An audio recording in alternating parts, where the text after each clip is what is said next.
Mesdames, messieurs, j'espère que vous allez tous très bien. Nouvelle actu de la semaine, je vous la sors lundi, j'ai pas eu le temps de la faire hier, et on est toujours pris dans ce bordel géopolitique au Moyen-Orient, sans compter la tentative d'assassinat sur Donald Trump. Je pense que je vous ferai une vidéo beaucoup plus détaillée sur le sujet, étant donné qu'on a très peu d'infos pour le moment, si ce n'est que le tireur Cole Allen, qui s'est fait attraper, qui était le tireur du coup, a été attrapé, et ensuite on a remonté le profil, etc. Et on s'est rendu compte que ce mec-là portait des sweatshirts de l'IDF, donc Israel Defense Force. Donc, si on part de cette première lecture là, on peut juste se dire que si Israël envoie quelqu'un de chez eux pour tenter de tuer Donald Trump, c'est que Israël n'est plus allié avec les États-Unis, et c'est que ce putain de conflit au Moyen-Orient, c'était juste pour montrer du doigt l'influence qu'avait Israël sur toute la partie politique américaine. C'était un scénario dont on avait parlé, etc. Mais encore une fois, cette première lecture me paraît beaucoup trop simple, étant donné que quand vous envoyez quelqu'un aller tuer l'homme le plus puissant sur Terre, vous imaginez bien qu'il va se faire attraper, qu'il sera remonté, que son profil va être recherché, on va essayer de comprendre ses convictions, etc. Donc laisser un mec poster des photos de lui avec le t-shirt de l'IDF, donc Israel Defense Force, sur Instagram, et l'envoyer directement, et vous savez pertinemment qu'il va finir par se faire choper pour dire « Ah regardez, c'est Israël », ça ressemble plus à une attaque sous faux drapeau. Donc bref, très compliqué pour le moment de traiter ce sujet à chaud. Je reviendrai dessus si je trouve des trucs intéressants, mais voilà, on va faire le bilan de la semaine à venir et voir ce qui nous attend, que ce soit sur le marché crypto ou le marché des indices boursiers. Est-ce qu'on a encore du jus pour monter, ou est-ce que c'est plutôt le moment de prendre ses profits et de rester prudent, parce que même si on arrive à trouver un accord de paix dès demain, le mal est déjà fait, parce qu'on a un espèce de confinement énergétique qui se met déjà en place, les amis, parce que vous le savez mieux que tout le monde, on ne se déplace pas pareil quand vous avez le litre de gasoil qui est à 2,30 qu'à 1,50€. Voilà, c'est pas pareil. Et le risque, c'est que de nombreux pays comme la France peuvent sombrer dans la récession et le chômage de masse. Des pénuries alimentaires risquent d'avoir lieu, et chaque jour supplémentaire que dure ce conflit empire la situation, et vous verrez que tout cela invite à énormément de prudence. Je vous explique tout ça en fin de vidéo, et comme d'habitude les amis, avant de commencer, n'oubliez pas de liker, commenter, partager, donner un maximum de force, et au passage pensez à activer la cloche de notification pour ne pas louper ces actus de la semaine. Et on commence directement sans perdre de temps avec Bitcoin. Alors rappelez-vous, dans ma dernière vidéo je vous avais parlé de ma stratégie de hedging qui consistait à maintenir une position short tout en ouvrant une nouvelle position longue, et je vous avais dit que le meilleur point d'entrée pour un long, ce serait probablement sur ce niveau là des 73 800-900 $, et si on regarde bien, ça a été le bottom de ce mouvement de correction. Donc le point d'entrée a été nickel. Encore une fois, désolé pour les gens du groupe privé, l'alerte a eu lieu à 2h du matin, donc j'ai pas pu vous la partager. C'est une alerte que j'ai pris uniquement personnellement, et c'est pour ça que je vous fais également tous ces actus de la semaine pour vous donner des plans, des targets pour rentrer en position. Des fois ça arrive dans la nuit, donc j'ai pas forcément moyen de vous l'envoyer directement sur le groupe privé, et c'est ce à quoi servent ces vidéos YouTube actus de la semaine, où j'essaie de vous décrypter toutes les zones où je peux rentrer. Donc la meilleure chose à faire, c'est toujours de placer des ordres limites en achat, en vente, etc. Comme ça, si ces mouvements-là arrivent la nuit, au moins vous serez en position dedans. Donc voilà, on a chopé tout ce mouvement-là. Je vous avais dit que le short, je l'ai passé à BE, donc je me suis fait sortir sur le short ici. J'ai été protégé, entre guillemets, de ce mouvement de baisse. J'ai pas pu prendre de profit, malheureusement, mais là, on est actuellement dans cette situation où je maintiens mon long. Donc la question, c'est est-ce que on va arriver et pousser jusqu'aux 82 000 $? Est-ce qu'on a encore le jeu sur Bitcoin de le faire, ou est-ce qu'on repartira sur cette fameuse deuxième jambe baissière dont on parle déjà depuis un moment? C'est la question qu'on va venir se poser. Mais encore une fois, si on regarde la chart en weekly, là on est lundi, donc la semaine commence, mais la semaine précédente, les amis, on a quand même fait une très belle poussée. Donc la conclusion qu'on se fait de tout ça, c'est qu'on a quand même une très belle résilience sur le marché des cryptos, malgré la situation et le conflit au Moyen-Orient. Encore une fois, la paix n'est pas signée, il y a toujours ce stress-là énergétique qui s'amplifie de jour en jour. Le baril est d'ailleurs repassé au-dessus des 100 $, il est pile sur les 100 $ à l'heure où je tourne cette vidéo, mais pourtant le Bitcoin tient toujours bon. Encore une fois, il y a sûrement une information cachée dans le price action, les amis, du Bitcoin, parce que cette résilience là qu'on voit actuellement sur le marché crypto n'est pas anodine. Le marché s'attend forcément à une paix prochaine au Moyen-Orient, je pense, et pas de conséquences sur la crise énergétique. Et vous verrez par la suite de cette vidéo qu'il faut pas forcément crier victoire trop tôt. Alors effectivement, au niveau de BTC, vous voyez qu'on arrive là, on a fait un espèce de double top, on a tapé sur cette résistance des 79 500 qui correspond à cette zone grise. Alors je vais vous mettre le graphique en weekly, je pense que ça va être plus simple. Voilà, cette grosse zone là qui a fait office de support pendant le rallye, et aujourd'hui on a cassé par le bas, et là on retape dessus. Donc la question, c'est est-ce qu'on va arriver à passer cette grosse résistance, enfin cette grosse zone de polarité qui aujourd'hui fait office de résistance, ou est-ce qu'on va réussir à passer au-dessus, ou est-ce qu'on va se faire rejeter? Et c'est là que ça devient compliqué, parce que ça tombe forcément sur ce niveau psychologique en plus des 82 000 $. On a le gap CME qui est juste au-dessus, donc encore une fois, quoi? La réponse va être ce qui va se passer au Moyen-Orient. Si on a le conflit qui s'arrête dans la semaine, on explose forcément cette résistance et on passe à la prochaine qui se situe aux alentours des 90 000 $. Pourquoi pas dans un excès d'euphorie et d'optimisme, mais si on a une reprise du conflit de cette escalade-là en Iran, on se fait rejeter avec potentiellement une première cible à 73 700, donc on reviendrait sur ce nouveau point d'entrée, donc si jamais c'est la merde, on retourne à la case départ, et là je serai effectivement à BE sur le long. Et pour savoir à peu près ce qui peut se passer, on va regarder du côté des datas, les amis, et du côté des datas, je vois que beaucoup de gens sont encore dans le déni. Du côté de l'Open Interest, on voit qu'on commence quand même légèrement à chuter, les gens continuent de short la montée du Bitcoin, donc on accumule de plus en plus de liquidités au nord, et vous voyez directement sur la charte ici, 78 500, on a 87 millions à aller liquider, donc ce qui peut pousser le prix vers le haut justement pour cette chasse aux liquidités, mais on commence à voir également des signes d'essoufflement sur l'Open Interest qui commence à descendre petit à petit quand même, comme si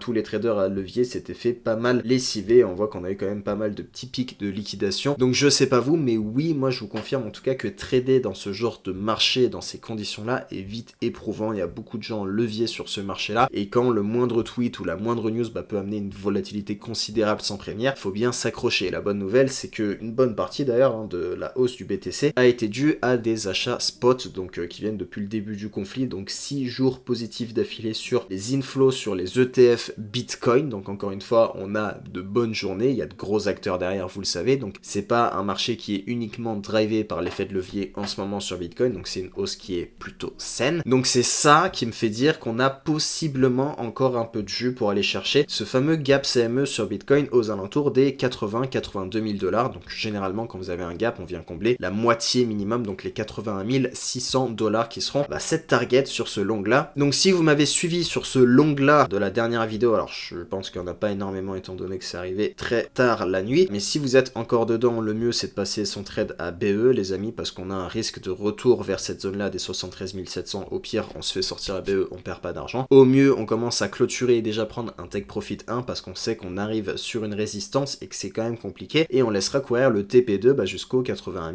600 $, ça fait sens les amis, et je pense que c'est la meilleure chose à faire actuellement sur Bitcoin. Malgré tout, sur moyen terme, je suis tombé sur un truc qui est plutôt positif les amis, c'est cette charte qui est assez intéressante, le prix du Bitcoin en monthly, et à chaque fois vous avez une pattern, donc l'étoile du matin les amis, à chaque fois qu'on a cette étoile du matin là, ça arrive quand le RSI est sur la zone des, ça doit correspondre aux 45 sur le screen, mais voilà, il y a une espèce de support sur le RSI monthly, et à chaque fois qu'on bondit dessus, ça correspond plus ou moins à un bottom, et à chaque fois ça arrive avec une petite étoile du soir en monthly, donc à surveiller, c'est la pattern qui est en train de se répéter aujourd'hui. Donc lorsque je vois ce graphique, je me dis que le gros crash n'est pas sur le point d'arriver, on va sûrement pas connaître un gros crash vers les 30 000 $, il y a peut-être une correction à venir effectivement, mais quand vous avez ce RSI là qui arrive dans cette zone de survente, généralement ça marque un petit bottom, probablement qu'on est proche du bottom, alors qu'on l'ait fait déjà ou pas, je pense qu'on est à l'heure actuelle sur des niveaux de prix très proches du bottom de ce cycle ultime, donc j'insiste encore une fois, c'est dans ces conditions-là qu'il faut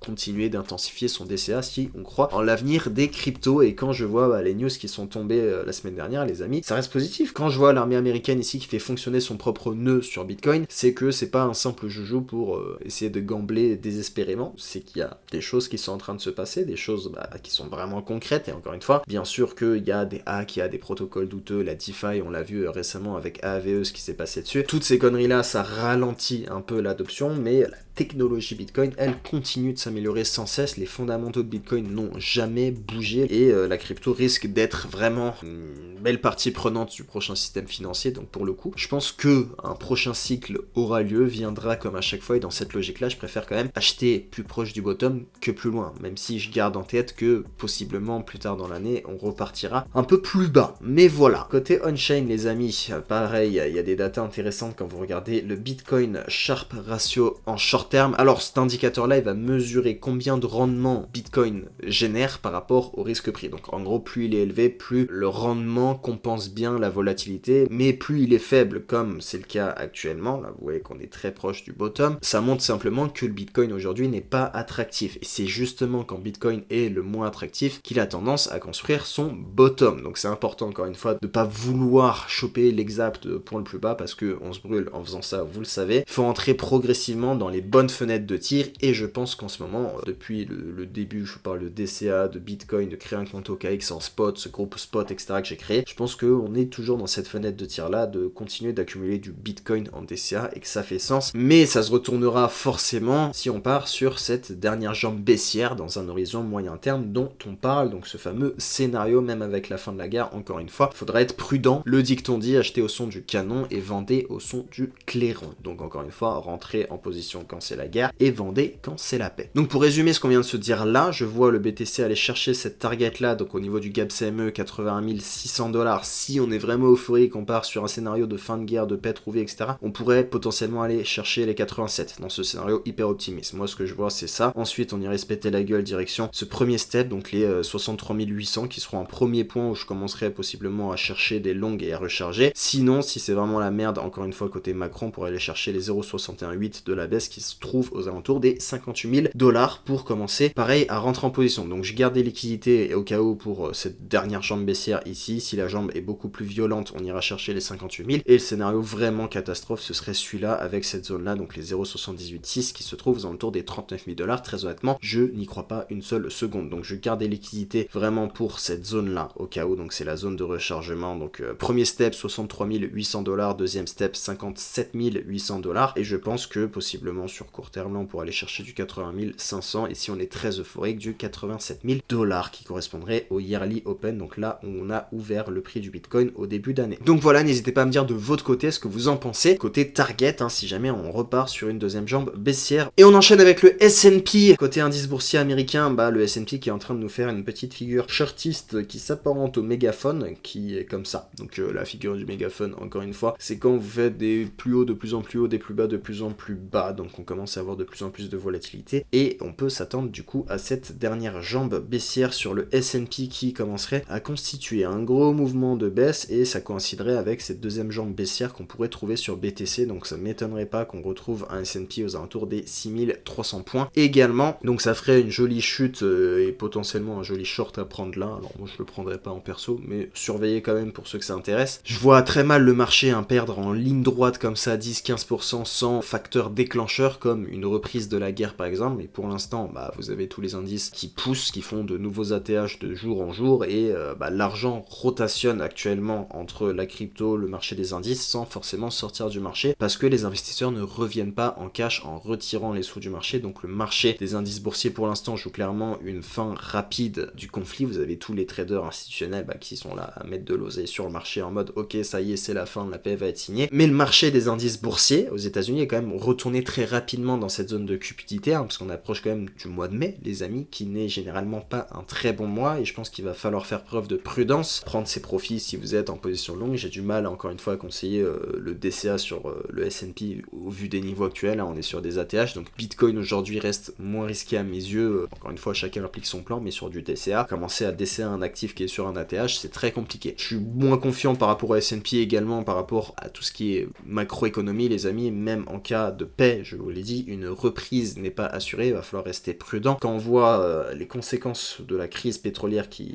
nous pendent à la gueule, c'est pas forcément très joli à voir. Encore une fois, là, quand vous voyez le moral des consommateurs américains qui chute à un nouveau plus bas historique malgré le cessez-le-feu en Iran, même si ça a repris, ça en dit long sur ce qui se passe. Pourquoi ? Aujourd'hui, le monde consomme 100 millions de barils de pétrole par jour. À cause d'Hormuz, il manque 15 à 20% de cette production, donc 15 à 20 millions de barils de pétrole qu'on n'a pas, qu'on consomme habituellement. Okay, en 1973, on a eu une perte de 7% de la production de pétrole. Aujourd'hui, on est à 15%. Tous les prix, en 1973, avaient pris 300% dans la gueule. En 1990, c'était la même chose, perte de 7% de la production des barils de pétrole, et les prix avaient grimpé de 75% cette fois-ci. Aujourd'hui, à l'heure actuelle, là, on est en train de perdre 15% de la production de pétrole qui est bloquée à cause d'Hormuz, et les prix commencent légèrement à exploser, mais ça pourrait durer. Pourtant, vous avez tous les marchés qui continuent de grimper comme si de rien n'était. Quand on regarde le graphique du S&P 500 et tous les indices boursiers américains, on fait ATH sur ATH comme si tous les traders en salle de marché étaient au top, alors que quand vous regardez ce qui se passe à ma gauche, le moral des consommateurs américains chute à un plus bas historique en avril. Donc il y a une contradiction évidente, il y a forcément un des deux marchés qui se trompe, le marché du consommateur qui est en train de se tromper et que son moral il n'a pas à être à zéro parce que les prix sont normaux, chacun a son avis, mais bon,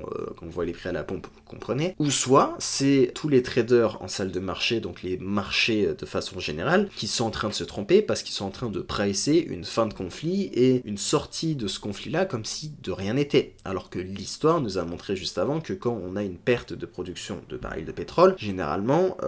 l'impact sur l'économie est colossal. Donc, je dis bien que généralement, celui qui se déplace, qui n'est pas déconnecté de la réalité et qui va à la pompe mettre de l'essence dans sa voiture, qui voit qu'il a même plus de quoi mettre son plein, généralement, lui, il se trompe pas. Il est en première ligne, c'est lui qui subit tout, il ressent la hausse des prix au quotidien, et encore une fois, le pétrole, les amis, ne se limite pas aujourd'hui uniquement à l'essence que vous mettez dans votre voiture. Le pétrole, il est partout, que ce soit dans le transport, que ce soit dans l'agriculture, dans la production industrielle, et donc à chaque fois, tous les prix finissent par suivre avec un léger décalage, comme on l'a vu dans cet exemple précédent, 1973, 1970, etc. Donc concrètement, à l'heure actuelle, ce que je vois, c'est que le consommateur, il souffre, le moral, il est à zéro, et c'est normal, et c'est pas prêt de s'arrêter. Concrètement, dans les mois à venir, le carburant va devenir plus cher, les courses vont devenir encore une fois beaucoup plus chères, et plus largement, tout ce qui dépend de près ou de loin à l'énergie. Et c'est pourquoi une correction à moyen terme reste mon scénario favori sur les marchés, que ce soit cette jambe baissière que je vous ai montré de cette figure du mégaphone sur le S&P, ou que ce soit les targets de correction moyen terme sur Bitcoin que je vous ai montré également. Même si aujourd'hui le marché des indices boursiers américains ignore complètement ce scénario comme si aucun risque n'existait, le risque aujourd'hui est plus que jamais présent. Donc la vraie clé de lecture à avoir pour anticiper et pas se faire péter la gueule quand vous tradez sur les marchés, c'est lire et comprendre l'énergie. Le risque n'est pas le même pour tout le monde, on l'a compris, hein, chaque pays n'a pas les mêmes dépendances énergétiques. Les États-Unis aujourd'hui sont l'un des plus gros producteurs de pétrole, donc